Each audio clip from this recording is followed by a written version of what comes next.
This lecture is brought to you by CNCB Academy of Science and Technology. Visit us at cncbacademy.com. Hello, my name is Devasys Sanyal. Today we are going to do problems in quantum mechanics and statistical physics. This is the part 2. We have done part 1 some 6-7 days back. So let's get started. So this is the first problem of today. So the dispersion relation of a gas of non-interacting bosons in 2 dimensions is, so this is the dispersion relation is given, that is how the energy varies with the wave number. It varies as root k, with C being a positive constant. At low temperature, the leading dependence of the specific heat on temperature T is T to the power 4. We have to show this, that the specific heat at very low temperature depends on temperature as T to the power 4. And so this is as bosons. So when we talk of bosons, it reminds us of Bose-Einstein distribution.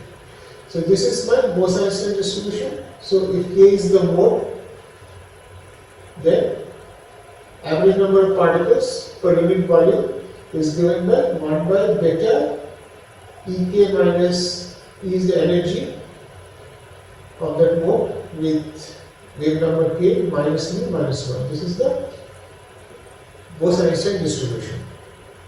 Now this we are going to approximate as e to the power minus beta Ek.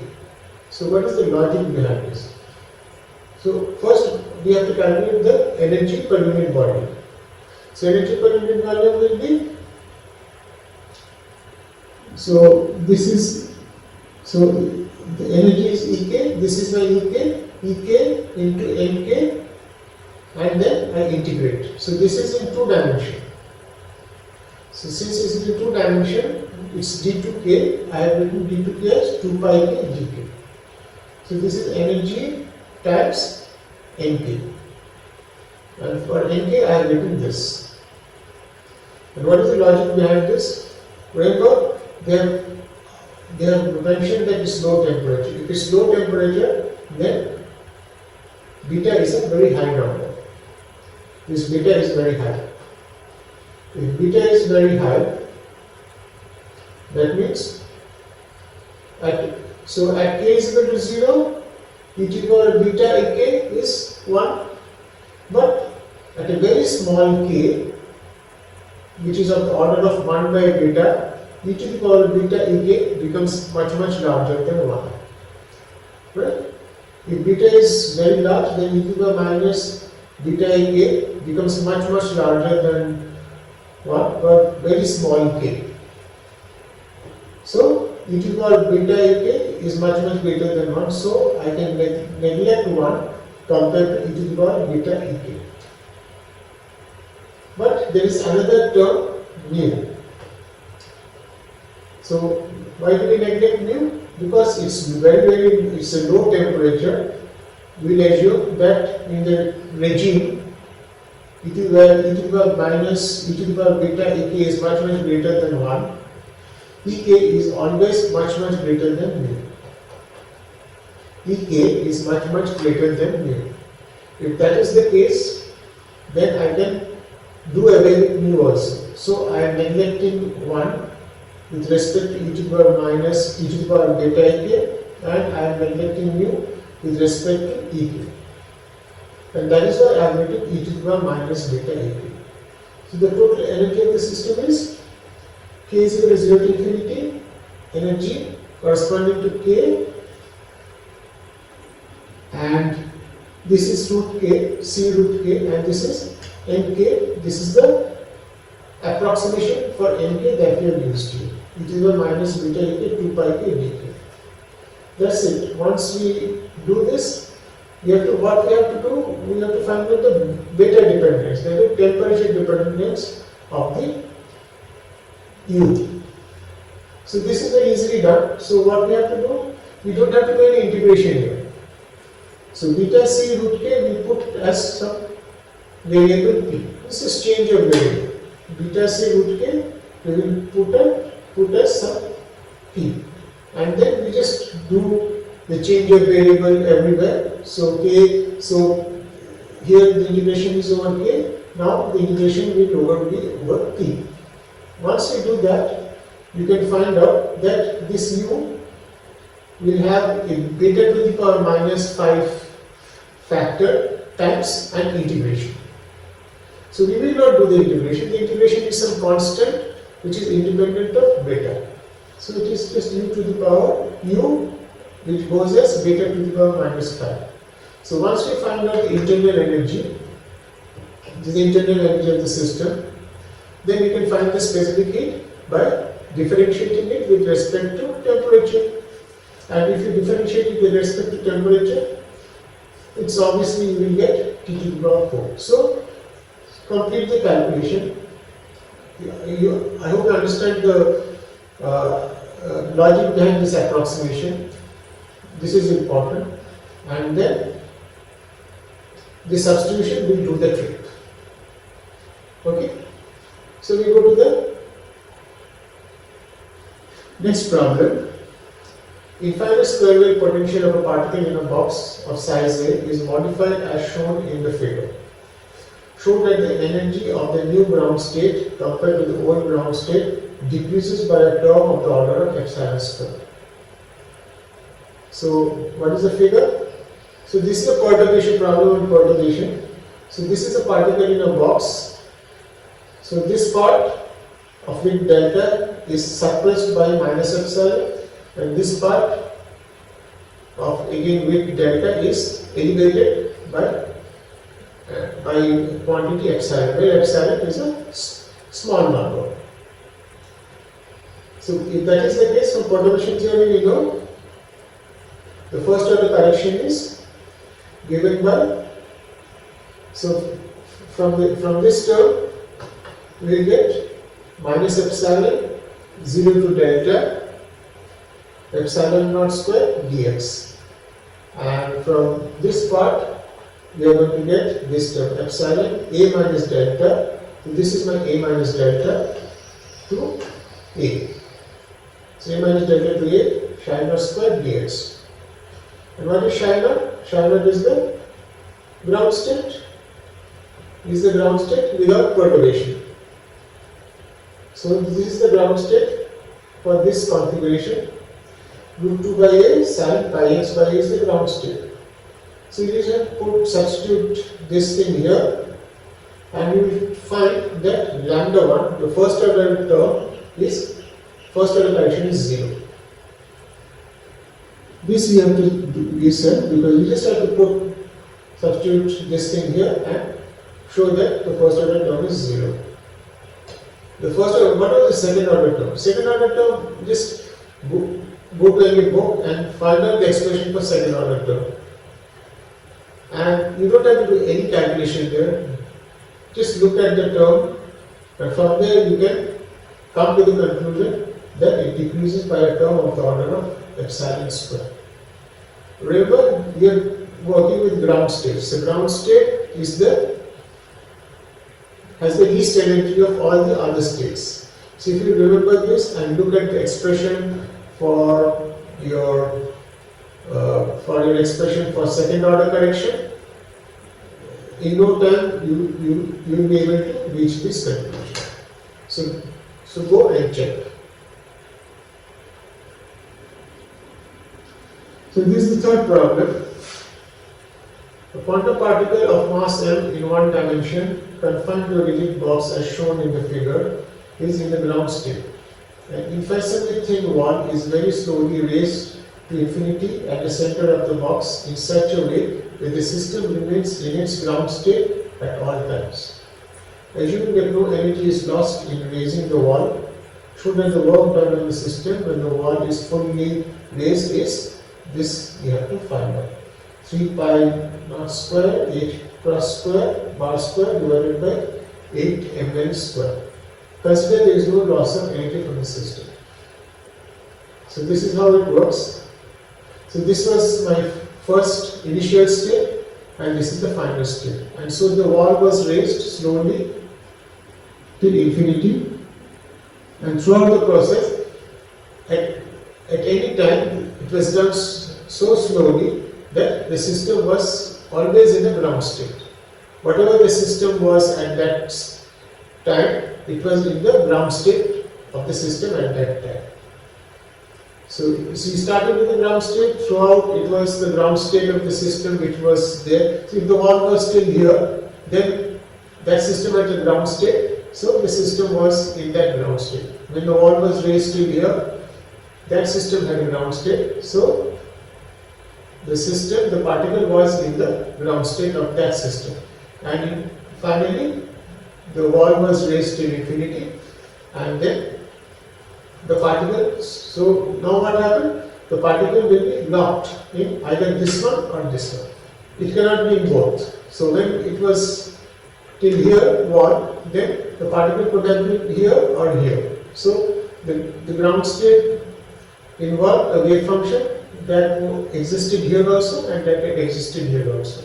But now if it's raised to infinity, the ground state will be either of this or of this box, and both are infinite boxes or infinite wells. So that's so E1 is the ground state in the initial case. So that you can easily find out what's the ground state. And next, ground state of either particle in here or here. So it is the ground state in the final case. So the work done on the system will be E2 minus E1, right? So you find it out. And we go to the next problem. The wave function of a particle of mass m constant to move in the interval between this minus n to plus n. It can move. It cannot go beyond minus n or plus n. It cannot go to the left of minus n. It cannot go to the right of plus n.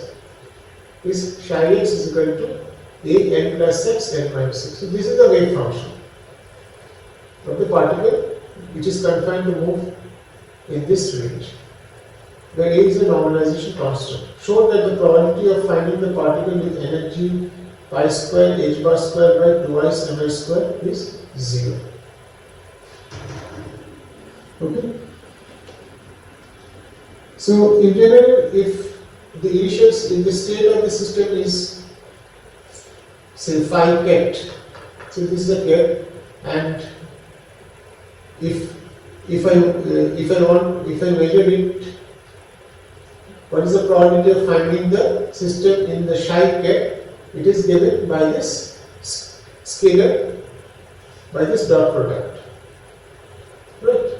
So this is the ket in which the system is, and if I measure what is the probability of finding the system in this ket, psi ket, then this is given by this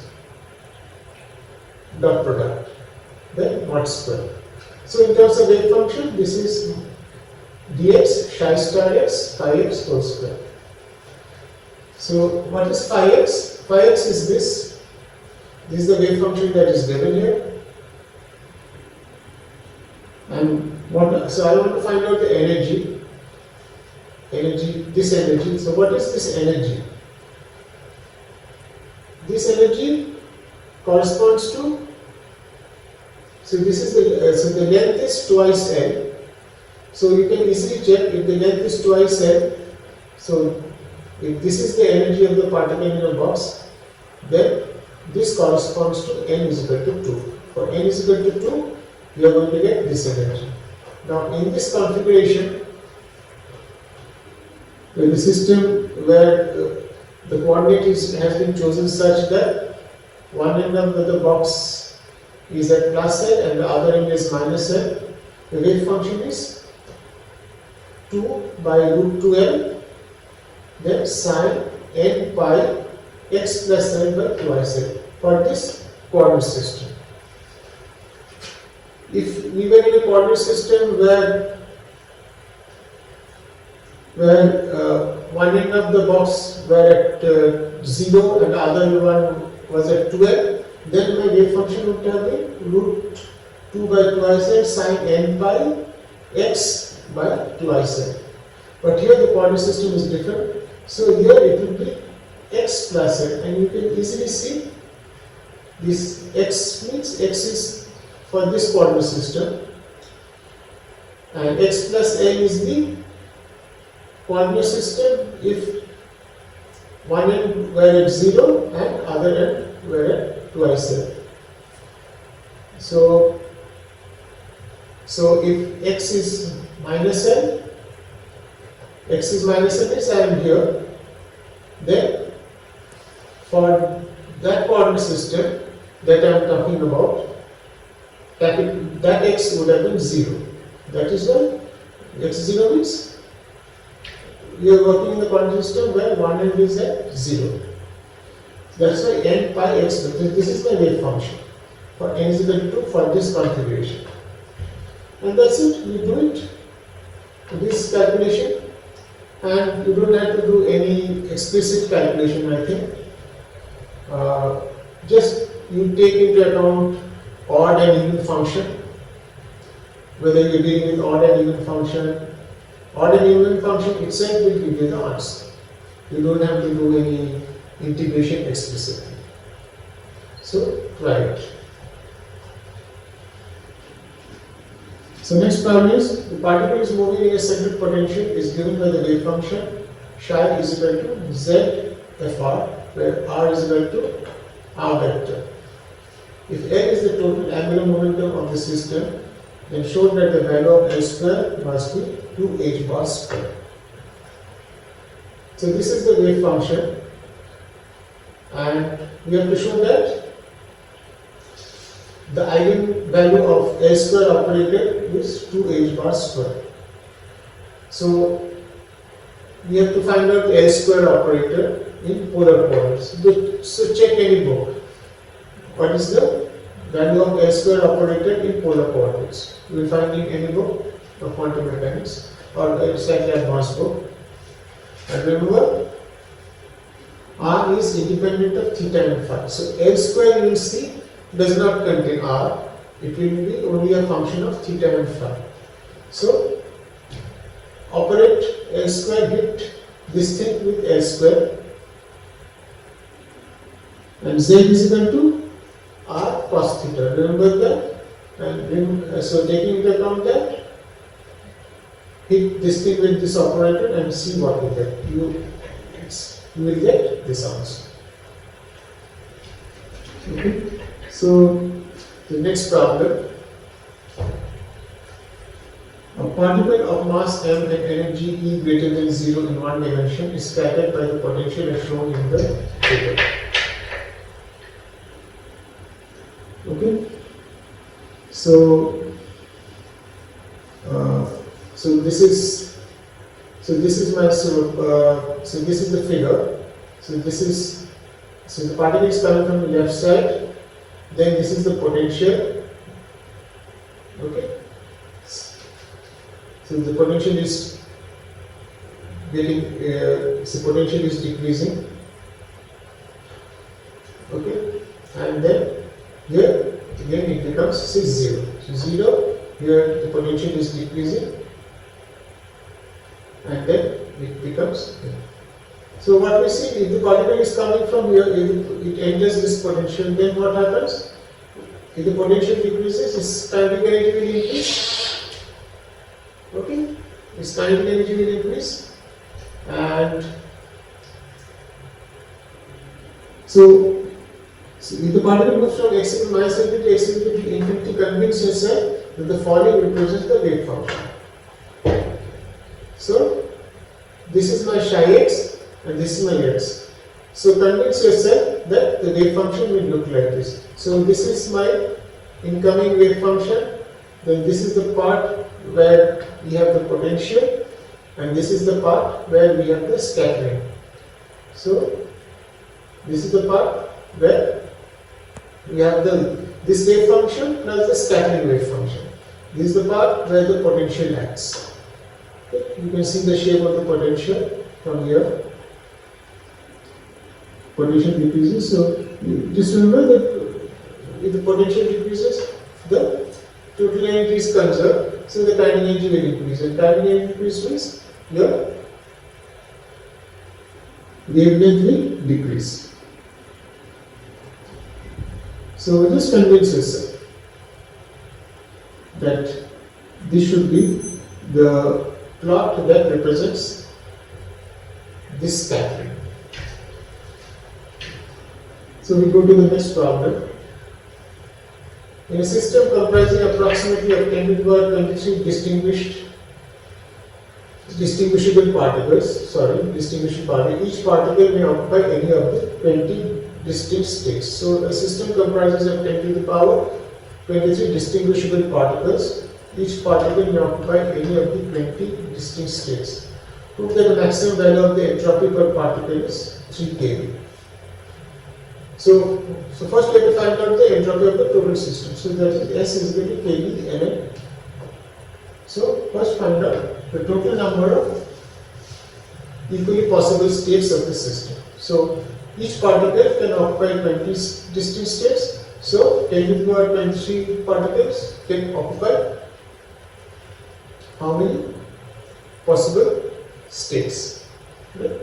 So 20 into 20 into 20, so like that you go, and then you have to find it for per particle. So you divide this by 10 to the power 23 or the total number of particles and see what answer you get. You should get this answer. Okay. We go to the next problem. This is the problem again in statistical physics. This is the Hamiltonian of a classical nonlinear one-dimensional oscillator is H is equal to P square by 2 plus lambda x4. The lambda is greater than 0 is a constant. Show that the specific heat of n such independent oscillators is 3 mkV by 4. So we'll just find for one oscillator what is the specific heat. And for that we will use Villiers theorem. If you don't know, so this is the Hamiltonian. So P del H del P thermal average is kVT. This is Villiers theorem. If you don't know this Villiers theorem, check up in Huang's statistical mechanics. Person 1, I know it's there. In person 1, you will find the Villiers theorem, you will find this result. So P del H del P is equal to kVT and X del H del X is equal to kVT. That's it. So if you just do P del H del P, what you get? Okay. From there you find out the average value of P square by 2 This will give you the average value of P square by 2 Okay. And from this you will get the average value of this, thermal average of this term. Find out. And then for one particle, what will be the thermal average, total thermal average? We just press this, calculate what you get. And for n such independent oscillators, you just have to multiply by n.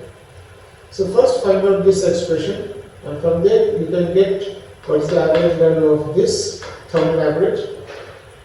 Find the value of this expression.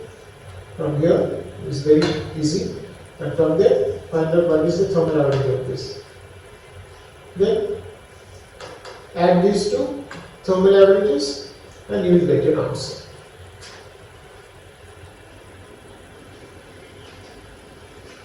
So this is so Hamiltonian of a quantum particle of mass m is P square by 2 plus alpha x to the power r, when alpha r are positive constants. So the energy E for the nth level for large m depends on ns. So we have given 4 options. I will not do explicitly. I will do in a very fast way. So which one is true? So we know for harmonic oscillator, this is R is equal to 2. So for larger, generally for energy for harmonic oscillator is n plus half h plus omega. So if n is very large, then you can neglect the half and it goes as n h plus omega. So it goes as n. For large n, the energy of harmonic oscillator goes as n. So check which one for r is equal to 2 gives the correct value. Okay, and that one should be the answer. So this is a trick you can use like when you're short on time. This one details I'll do later. So this is the next problem, which is again on quantum mechanics. So in the partial wave expansion, the differential spectral cross section is this. Okay. One more thing I have to remind you that I think in some of my lectures in quantum scattering, by mistake I had written d sigma d theta as differential scattering cross section. D sigma d theta is not the differential scattering cross section. It's d sigma d omega is the differential scattering cross section.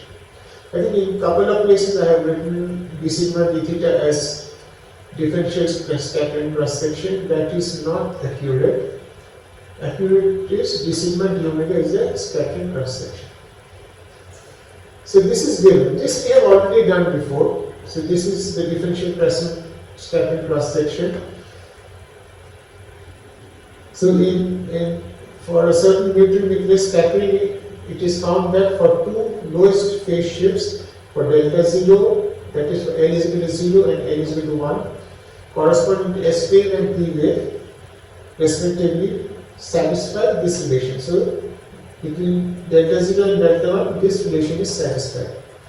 Assuming other phase shifts are negligible, that is delta 2, delta 3 are negligible, show that d sigma d omega reaches its minimum when cos theta is equal to minus 2 by 3 cos square delta 1. So we have already done the groundwork of this before. If you go to I think maybe the previous, in one of my lectures, I had found out this expression that the scattering cross section, differential scattering cross section, is sine square delta 0, 6 sine square delta 0 sine delta 1 cos delta 1 minus delta naught cos theta plus sine square delta 1 cos square theta by k square. I think that this is in the part 1 of this quantum statistical physics. I have deduced, I have written down this expression, and that is all you need. So this is my differential scattering cross section. This we had already deduced before, this check, and we have to find out for what value of cos theta it is minimum, because they have asked the result in terms of cos theta.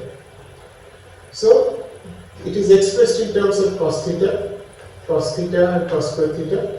So differentiate with respect to cos theta. Put it equal to 0 and see whether you get this answer or not. You should get this answer. So that for that value of cos theta, this d sigma d omega will have the minimum value corresponding to the data that we have been given in this problem. Okay? So this we have already deduced, so I have not deduced here. If you have any doubts, you can just go back and check. It should be the first part. To the next problem, a charged spinless particle of mass m is subject to an attractive potential half k x square plus y square plus z square, k being a positive constant. So this is a harmonic potential. Now a perturbation in the form of a weak magnetic field is switched on. So a magnetic field in the z direction is switched on. show that the second excited state will split into 4 different energy levels. So what do you mean? So the complete Hamiltonian, so this is a quantum problem. So the complete Hamiltonian is of this form. P minus QA, A is a vector potential in this problem. Q is the charge of the particle, whole square divided by 2a plus b. This is the exact Hamiltonian for this problem. And if you want to solve it exactly, you have to solve this Hamiltonian. And initially, so this is, and my initial Hamiltonian was p square by twice m plus b, where there is no vector field. As soon as we enter vector field, then you have to introduce a magnetic vector potential. Yeah, this is a constant vector field. So we are not going to do any exact calculation. What we have to show is that this second excited state corresponding to this will split. Now, what is the second excited state? This is for this Hamiltonian. This E is equal to nx plus ny plus nz plus 3 by 2 h plus omega. This is the energy of the system corresponding to the state nx, ny. So the state is represented by this ket nx, ny, nz represents the state. Now this state, so what is the ground state? Ground state corresponds to nx is equal to 0, ny is equal to 0, nz is equal to 0. That corresponds to the ground state of this Hamiltonian. What is the first excited state? First excited state is given by nx1, ny0, nz0, or nx0, ny1, nz0, or nx0, ny0, nz1. So the ground state is degenerate. The ground state is there. The first excited state is threefold degenerate. So there are 3 states, but all the 3 states have the same energy for n is equal to 1. But that is the first excited state. For the second excited state, you can see these are the states corresponding to the second excited state. 110, 101, 011, or 200, 020, 002. So these are the second excited states. And all the states have the same energy. These 5 states, these are different states, but the characteristic feature is all these states have the exactly same energy. Now whenever there is a propagation, the degeneracy is lifted, always. So here it is 5-fold, so it is 6-fold degenerate. So here it was so this n is equal to 2 is 6-fold degenerate. So once you apply a propagation, then it will never be 6-fold degenerate. So the degeneracy will be reduced. Right? So the degeneracy will be reduced. So it will never be 6-fold degenerate anymore. It will be 5, 4, 3. We don't know, but the degeneracy will be removed. So when the magnetic field is switched on, what happens? You can easily see the magnetic field is in the z direction. So nx. So for these 2 states. These states differ only, z is the same. The z quantum number is the same, nz is the same. They differ only by interchange of nx and ny. Here nx is 1, ny is 0, here nx is 0, ny is 1. So whatever happens, even after switching on this field, these 2 states will have the same energy. Is it not from symmetry? So this is the magnetic field, and x and y are in a plane, and the magnetic field is perpendicular to that plane. So even after switching on, even if the energy changes, they will still have the same energy. they cannot have different energies. Similarly here, 200,022. So the nz is 0, but here nx and ny are only interchanging. 2002. So here also, since the magnetic field along z direction, these two will have the same energy. Right? These two will have the same energy, these two will have the same energy, but 110, that is this, and 002. There is nothing, means you cannot say that these two will have the same energy, they will have different energies. So this two will have the same energy when this field is switched on, these two will have the same energy when the field is switched on, and these two will have different energies when the field is switched on. So what happens is 1, 2, 3, 4. So my n is equal to 2. The 6 states have the same energy.